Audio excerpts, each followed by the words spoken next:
Welcome to the Bearded Naked podcast, unveiling the 8 limbs of yoga. I'm Gareth Johnson, and this podcast series is a conversation with Matt, the Bearded Naked Yogi. In this 10-episode series, we're delving deep into the core principles of yoga, shedding light on its ancient wisdom and timeless teachings. Matt is taking us through the 8 limbs of yoga, sharing his philosophy and revealing the essence of this ancient practice. Matt, this is episode 5 of the series. What are we covering this time around? I'm really happy that we've made it to episode 5. Congratulations to us. So this time we are going to be examining the 4th limb of yoga, pranayama. Now, pranayama is a very beautiful word. It literally translates from Sanskrit as control of the prana or control of the breath. So far in these podcasts, we've discussed 3 of the 4 limbs, and these are concerned with our personal examinations, our attitudes, and the physical practices that are associated with yoga, those beautiful, wonderful postures. And all of this, the aspiring yogi adopts upon their path. And from here we discuss this 4th limb of pranayama. Perhaps we may begin to see here, perhaps our listeners may begin to see how these examinations and practices support each other and help the individual in their path of transformative self-understanding and perhaps towards that sense of liberation. And that's a liberation here from societally conditioned ideas and a false understanding, perhaps, of who we are. In any yoga class that I've ever done, I'm always being told to breathe, reminded to breathe. I never seem to be doing it properly. Why is breathing such a big deal? You're still breathing, my friend, so you must be doing something right. That's the thing.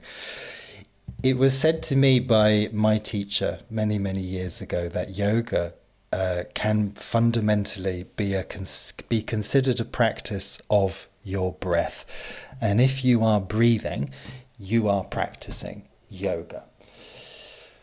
When we look at the breath within this limb of pranayama, it's important to understand a concept that exists within the yogic tradition and within other traditions that come from the East. And this is the concept of prana. Now, prana is understood to be the vital life force or energy that sustains all things, and that includes animate and inanimate objects. This vital life force emanates from the sun, and it pervades all elements of life, from the rocks and the stones through the entire natural world to the very complex machines that we inhabit, the human body. Now, prana is intimately connected with, and in some of the traditions of the East, absolutely coterminous with the breath and with the respiratory system. And if that sounds a little bit confusing, there's a wonderful way of describing the concept of prana in a way that many people will understand in the West. And we're all familiar with the Star Wars films, I believe. Although saying that, I once met someone who had never seen a single Star Wars film in their life, and I was slightly horrified. So what George Lucas did within those films, the concept of the Force, that strange, wonderful power that the Jedis have, that is pretty much a word-for-word description of how prana is understood within the yogic tradition. And it's an interesting thing, a tale for another time perhaps, but just how much these very ancient messages and practices have pervaded so much within our supposedly modern Western culture, and Star Wars is just one example of that. Feel the force, my friends. Feel the force of your breath. But whether you look at it as being part of the Jedi traditions or the shamanism and the mystery schools, whatever, tell us a little bit how that sort of concept of breath and the power of breath has been incorporated into the traditions of yoga. How's that evolved over time? If we look back once again to those Yoga Sutras of Patanjali, and again, where the 8 limbs of yoga stem from, this almost this incredibly sacred text, if you like, within the tradition of yoga. So around 2,000 years ago, Patanjali wrote down the entire science of yoga and how it was practiced. Now, within that document, the practice of pranayama itself is quite vaguely alluded to, and there's not really much detail that was given as to the practicalities or the methods of this control of prana, the control of the breath.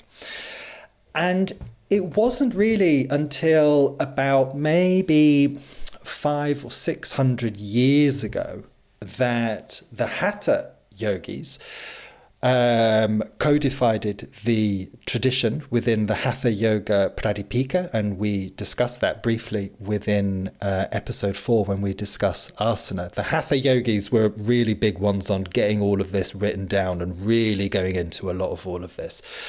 And so within that book, the Hatha Yoga Pradipika, what occurred was an elaboration upon the methodology of pranayama in some quite extensive detail.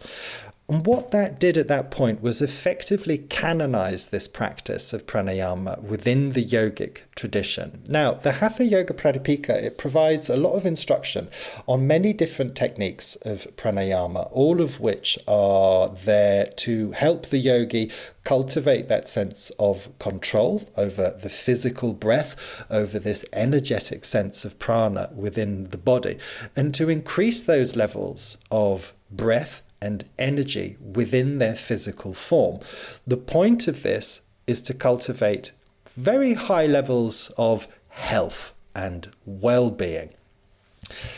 Many of these techniques can sound quite complicated. Certainly, many of them should not be practiced without the guidance of a very experienced teacher within this particular practice. And they come with some amazing names. You've got the skull shining breath, as it's translated. There is the victorious breath. There is the sun piercing breath. And I think it's really beautiful how so much poetic language is used within Sanskrit, or perhaps that's just how it translates into English, I think. Sun-piercing breath is going to look fantastic on my LinkedIn profile. How do I go about developing a sun-piercing breath? Well, it's quite simple, but this isn't one I would suggest you practice on your own. Please get guidance on this, and I do actually mean that quite seriously. Pranayama uses the whole of the respiratory system and can cause some very interesting sensations in the body. So here's the little legal disclaimer. Make sure you've checked with your physician before you undertake any of these exercises, and we accept no responsibility for anything that happens to you, either if it's terrible or if you achieve the supreme enlightenment. Happy days, enjoy your journey. So the sun-piercing breath, very, very simple. Comfortable seated position, sit with your back nice and straight, open your eyes and stare at the sun as it rises over the horizon. As you're breathing in, long count of 8 on the in-breath through the nose, hold the breath for a count of 8, exhale for a count of 8 out of the nose, and just continue with that cycle. The point of that sun-piercing breath, prana is freshest in the morning. Prana comes from the sun. The air is fresh, prana levels are high. Sit there, absorb the light of the sun, absorb the energy of the prana into the body.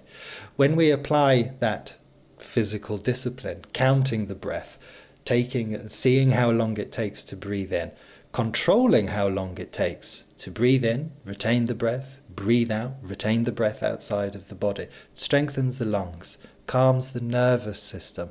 There's nothing like pranayama for reducing stress within the body.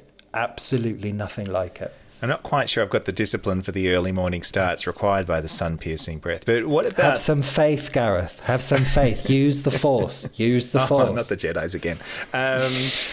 What about some more practical, easy to do at home breathing techniques? What's some entry-level breathing techniques that maybe I could work on? The simplest and perhaps the most powerful technique of all of this, of pranayama, for calming down the rhythm of your own breath and bringing a very steady and peaceful state to your body and mind is very, very simple. So I'll tell you what, we're going to do this together here. So let's just take a few minutes.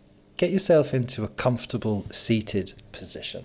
You can either be cross-legged on the floor, you can use a chair. If you're sitting in a chair, and certainly for our listeners that are listening to this, make sure that your feet can touch the floor.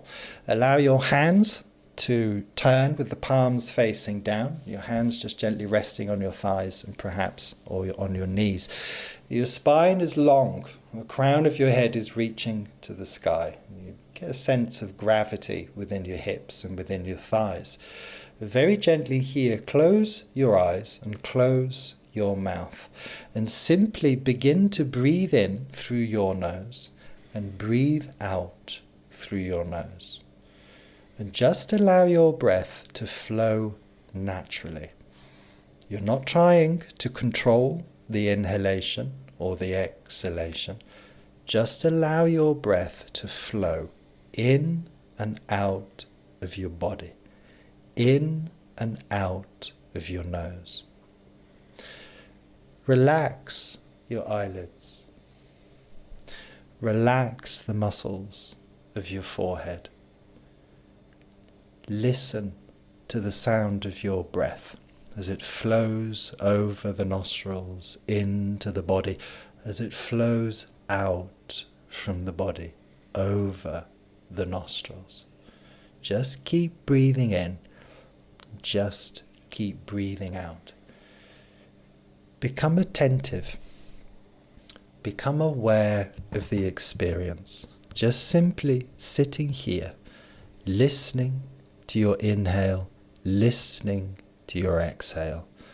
Allow your spine to be naturally tall and the body to feel comfortably relaxed.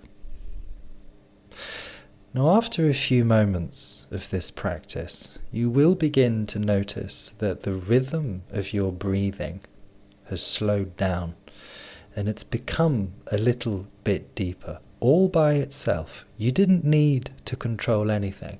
You didn't need to influence anything. Your lungs will naturally expand a little further, and you'll use more of your torso to complete each inhale and each exhale. Your awareness is centered on the breath. When we become aware of something, we become much more attentive to the experience, to the sensations. We notice how deep we are breathing in. We notice how fully we are breathing out. We continue at this point to just allow this process to be spontaneous.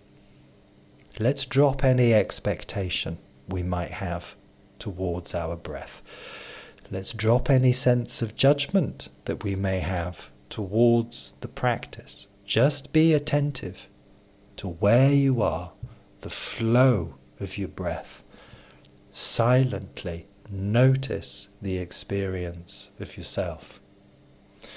Keep breathing in through your nose.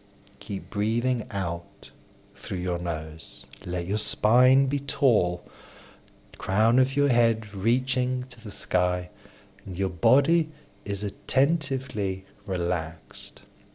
Now for these next few moments, you're not going to hear the sound of my voice. Don't worry, I'm still here.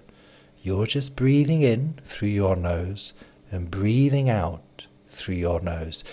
Be aware of the experience. Inhalation flowing to the exhalation.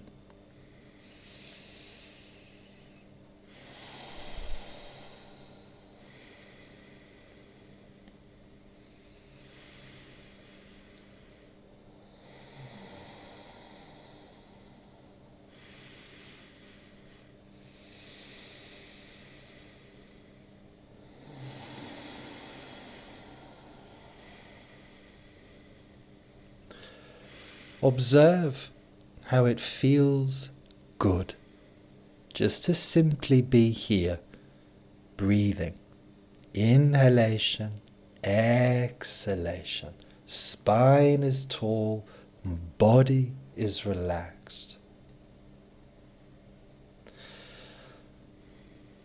On your next inhalation, silently count 1 to 4 inside your head, and at the top of that inhalation, hold the breath inside the body, and again, silently count 1 to 4 inside your head.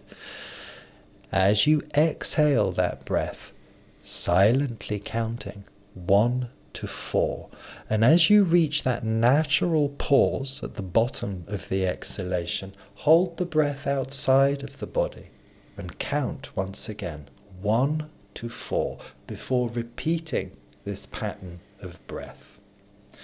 On the inhale, counting 1, 2, 3, 4. Hold the breath inside 1, 2, 3, 4. Exhaling 1, 2, 3, 4. Hold the breath outside of the body 1, 2, 3, 4. Continue with this pattern of breathing. Continue with this simple practice of pranayama, remaining attentive, remaining aware of the experience. Now, this technique, whilst stunningly simple, it can take a little bit of practice to master, so please be patient with yourself. If you lose the count of the breath, don't worry about it. Start again. The inhale, counting to 4. The internal retention, counting to 4. Exhale, counting to 4. And the external retention, counting to 4. As you keep your spine tall, your shoulders relaxed, you've become fully focused and fully engaged with your breath. This very subtle and very simple element of control, of pranayama, you are relaxing the nervous system. You are oxygenating the blood. The beating of the heart relaxes, your blood pressure lowers, and the mind becomes calm. For the next 60 seconds, you will not hear the sound of my voice. And again, don't worry, I'm right here. Focus your attentive awareness on your breath, on this practice of pranayama, the 4-count breath. Inhaling, hold, exhaling, and hold. Relax your jaw.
The next time you come to your inhalation, take a full, comfortable breath in through your nose. Fill to your lungs' capacity.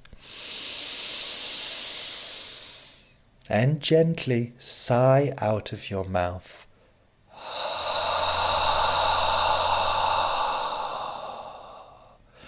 Bring your hands to a prayer position in front of your body and gently rub your hands together. Just create a little bit of friction between your hands.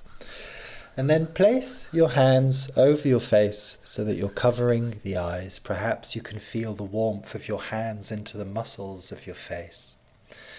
Very gently flicker your eyes open behind your hands. So once again, you become accustomed to the ambient light of the environment that you're in.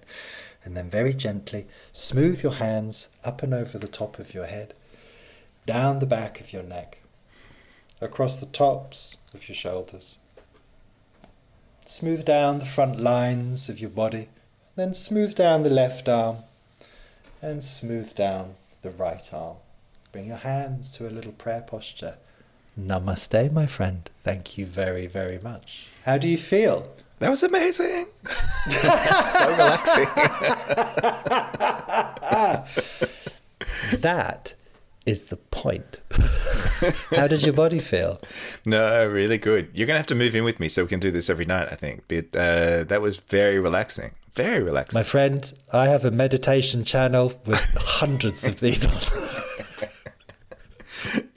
I think you mentioned it while we were doing it, but I was too busy concentrating on the counting to take much information in. But as well as the relaxation benefits, you're also listing some physical health benefits as well. That's worth repeating, I think. I think it is. And I think these techniques of pranayama, they have been shown. And again, there's various studies about this that have been done within the scientific world. It calms the nervous systems of the body, the sympathetic and the parasympathetic systems. It really helps to induce a clear mental state. It oxygenates the entire physical systems of the body, not just the blood, but also the various organs. Slows down the heart rate, rather. It can be seen to be, it has been shown to lower blood pressure. And alongside those more scientifically identifiable benefits to the human body of practicing these breathing techniques, energetically speaking, so thinking here about prana, it increases and purifies the prana that is supporting the life of the body. And a relaxed, healthy, oxygenated body using the full capacity of its breath is one that is radiant and simply shining with the force of life itself. Our listeners can't see this, but I'm sitting here looking at your face. Your forehead is incredibly smooth. You can see around your eyes as well how much it's relaxed. Now, we did that for approximately 6 minutes. Can you imagine how you'd feel if you did that for half an hour? I would look amazing. I think that's worth the pursuing, definitely. That's why we do it. That's why we do it. There's nothing wrong. There's nothing wrong. Consider it part of your skincare regime. So that's pranayama, and that's the fourth limb of the 8 limbs of yoga that we've been working through. Now, just in my own head, you were sort of explaining that these first 4 limbs are very much a sort of foundation for what's to come. Is that correct? Yeah, you're absolutely right. When we look at the first 4 limbs of yoga, they really provide a well-rounded and solid base to jump in to the remaining 4 limbs of yoga. And we'll discuss more about this within the next episode. But certainly with the first 4 limbs, the yamas, the niyamas, practice of asana, the physical postures, and the practice of pranayama, the control of the breath, the prana within the body. What an individual is doing here is setting themselves a solid, stable base to move further onto the internal journey of yoga. Once you've sorted out your yamas, you've sorted your diet out, you know what's good for you, you know what's bad for you. Once you've sorted your niyamas out, you've practiced a little bit of austerity, you've cultivated that sense of purification within yourself and within your behaviors. Your body is strong, it's beautiful, it's flexible, you've been doing your asana practice, and your prana levels are off the chart, you're shining. It can be said that at that point, the real journey into yoga begins. Well, that brings us to the end of episode 5 of the Bearded Naked podcast, unveiling the 8 limbs of yoga. I'm Gareth Johnson. You can find me on Twitter at GTV London. If you want to get in touch with Matt or find out more about his online courses and retreats, head over to his website, thebeardednakedyogi.com. Thank you very much, everyone, for listening, and thank you to you, Gareth, for participating in that beautiful practice. Please take care of yourself. And once again, I will emphasize this. If pranayama is something that interests you, and certainly in the world today, there are many people teaching many, many different techniques of breath work. Please find a good teacher. Please do consult with your physician. The simple exercises anyone can do, but if you want to dive into this, just make sure that you're physically able to first of all. Thank you very much, and we will see you in the next episode.